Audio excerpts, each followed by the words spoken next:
സിനിമയിൽ എൻട്രി എന്ന് പറയുന്നത് ഫസ്റ്റ് പടം എന്ന് പറയുന്നത് ഞാൻ മസ്കറ്റ് ഹോട്ടലിൽ വെച്ചിട്ട് ട്രിവാൻഡ്രം മസ്കറ്റിൽ എൻ്റെ റെസ്റ്റോറൻറ്റിൽ ഡയറക്ടർ വിനയൻ ഇരിപ്പുണ്ടായിരുന്നു. അപ്പോൾ ഞങ്ങൾ അപ്പുറത്തിരിപ്പുണ്ടായിരുന്നു. അപ്പോൾ എനിക്ക് മനസ്സിലായി, വിനയൻ സാറിന് എനിക്ക് മനസ്സിലായി. ഞാൻ അടുത്ത് പോയി പരിചയപ്പെട്ടു. ഞാൻ എനിക്കിങ്ങനെ അഭിനയിക്കാൻ തന്നോട് സീരിയൽ 2-3 ചെയ്തിട്ടുണ്ട്, ഒന്ന് അഭിനയിച്ചാൽ കൊള്ളാം എന്ന് പറഞ്ഞു. താല്പര്യമുണ്ട് സാറിന്. പുള്ളീനെ നോക്കിയിട്ട് പറഞ്ഞു, ഓക്കെ എന്ത് ചെയ്യുന്നു? ഞാനിങ്ങനെ സ്റ്റുഡിയോ ഉണ്ട്, A1 സ്റ്റുഡിയോ എന്ന് പറഞ്ഞു.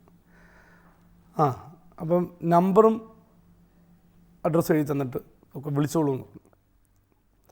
അത് ഞാൻ എഴുതി കൊടുത്തപ്പോൾ തന്നെ എനിക്ക് കൺഫേമായി വിളിക്കുകയില്ലെന്ന്.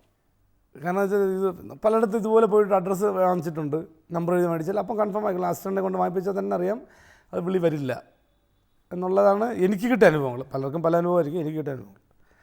അവിടെ നിന്ന് അത് കഴിഞ്ഞിട്ട് ഞാൻ അനിൽ ബാനർജി ഡയറക്ടർ ഒരു മറിയക്കുട്ടി എന്നുള്ളൊരു ടെലിഫിലിമിൽ അഭിനയിക്കാൻ മൂന്നാറിലാണ് ഷൂട്ടിങ്. മഹേഷ് അല്ലേ ഡയറക്ടറായ മഹേഷ്, ഹീറോ ആയിട്ട് അഭിനയിക്കണ ജലജ ചേച്ചി എന്നൊക്കെ എല്ലാം ഉണ്ട്. ആ സമയത്ത് വിനയൻ സാർ പറഞ്ഞിട്ട് ഒരാൾ A1 സ്റ്റുഡിയോ വരികയും അത്യാവശ്യമായിട്ട് കണ്ണൂരെത്താൻ പറയുകയും ചെയ്യണം. അങ്ങനെ അവിടെ നിന്ന് മൂന്നാറിൽ നിന്ന് എങ്ങനെ കണ്ണൂരെത്തുന്ന ഇപ്പോഴും ഓർമ്മയില്ല, കാരണം വണ്ടിയും ഒക്കെ മാറി അവിടെ നിന്നൊക്കെ വരണ്ടേ. അങ്ങനെ വന്നു, കണ്ണൂരെത്തി അഭിനയിച്ചു. അപ്പോൾ നമ്മൾ ഒരിക്കലും പ്രതീക്ഷിക്കാത്തൊരു ചാൻസാണ്. നമ്മൾ സാറിന് ഈ അഡ്രസ്സ് എഴുതി വാങ്ങിച്ചാൽ ഇല്ലെന്ന് നമ്മൾ വിശ്വസിച്ചിരിക്കുന്ന ആളാണ്. അങ്ങനെയാണ് കന്യാകുമാരിൽ കവിത എന്നുള്ള ഫസ്റ്റ് ഫിലിം എൻ്റെ. അതിനകത്ത് ഒരു അതിൻ്റെ മെയിൻ നായകൻ തന്നെ പറയാം. എൻ്റെ ക്യാരക്ടർ 4 സീനേ ഉള്ളൂ.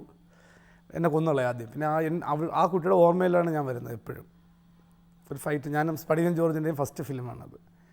അതിനകത്ത് അഭിനയിച്ച് പോകാൻ നേരത്ത് ലാസ്റ്റ് ഞാൻ വിനയൻ ചേട്ടൻ്റെ അടുത്ത് നിന്ന് ഞാൻ പോകാണെന്ന് പറഞ്ഞപ്പോൾ 250 രൂപ വിനയൻ ചേട്ടൻ. അന്ന് പൈസയില്ല, ആ പടത്തിൽ വളരെ ടൈറ്റാണ്. വിനയൻ ചേട്ടൻ്റെ കയ്യിൽ നിന്നാണ് തന്നെ, എനിക്ക് എപ്പോഴും ഓർമ്മയുണ്ട്.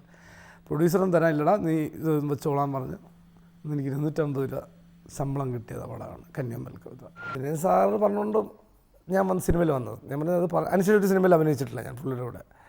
എനിക്ക് ചാൻസ് കിട്ടില്ല. ഞാൻ പലപ്പോഴും പുള്ളിയെ വിളിച്ചിട്ടുണ്ടായിരുന്നു, കിട്ടില്ല, എന്തോ കാരണങ്ങളാൽ നമുക്കറിയത്തില്ല, കിട്ടിയിട്ടില്ല. അന്നത്തെ വിനയൻ സാറുടെ ഒരു ഫ്രണ്ട്ലി ലൈനായിരുന്നു.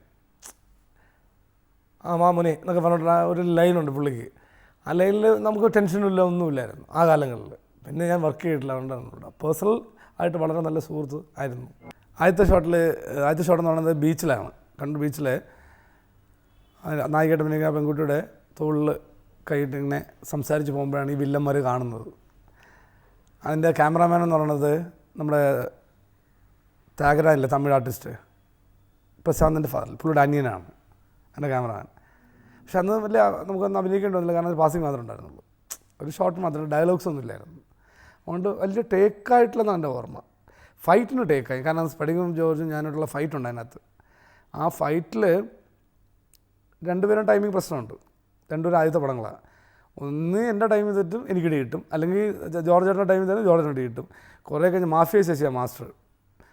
ശശി മാസ്റ്റർ പറഞ്ഞു, ഒരു കാര്യം ചെയ്യും, ബോസ് പൊയ്ക്കോ, നമ്മൾ തമ്മിൽ ഇടിച്ചോളാം എന്ന് പറഞ്ഞ്. അങ്ങനെ സ്പടികം ജോർജന്മാരും ഞാനും ശശിധരനും തമ്മിൽ അടിയായി, എന്നെ വെള്ളത്തിൽ മുക്കിക്കൊല്ലുന്നു. കന്യാകുമാരി കവിത കഴിഞ്ഞിട്ട് ലെൻസാറിൻ്റെ പടം, പിന്നെ ടി എസ് സജിൻ്റെ പടം, രാജി, അങ്ങനെ ബോക്സർ, അങ്ങനെ കുറേ ചിത്രങ്ങൾ അഭിനയിച്ച് കഴിഞ്ഞിട്ട് അപ്പോഴും സീരിയലാണ് മെയിൻ, വരുമാനം അവിടെയാണ്. അപ്പോൾ അതുകൊണ്ട് ജീവിക്കണമെന്ന് പറഞ്ഞിട്ട് അങ്ങോട്ട് തന്നെ പോയി അങ്ങനെ നിന്നിട്ട് സിനിമയാണ് നമ്മുടെ മനസ്സിലെങ്കിലും അവസാനം എൻ്റെ ഒരു ഫ്രണ്ട് സന്തോഷ് ദാമോദരൻ വന്ന് ഇങ്ങനെ സംസാരിച്ച് സിനിമ ചെയ്യണമെന്ന് പറഞ്ഞിട്ട് പകൽപൂരം എന്നൊരു സിനിമ എടുത്തു.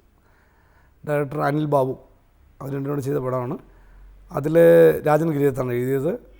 അതിൽ മുകേഷിൻ്റെ അളിയൻ്റെ ഒരു ക്യാരക്ടർ, അനന്തൻ എന്ന് പറഞ്ഞിട്ടൊരു ക്യാരക്ടർ ചെയ്തിട്ട് 2 സീനേ ഉള്ളൂ. പക്ഷെ നന്നായി എന്ന് എല്ലാവരും പറഞ്ഞു.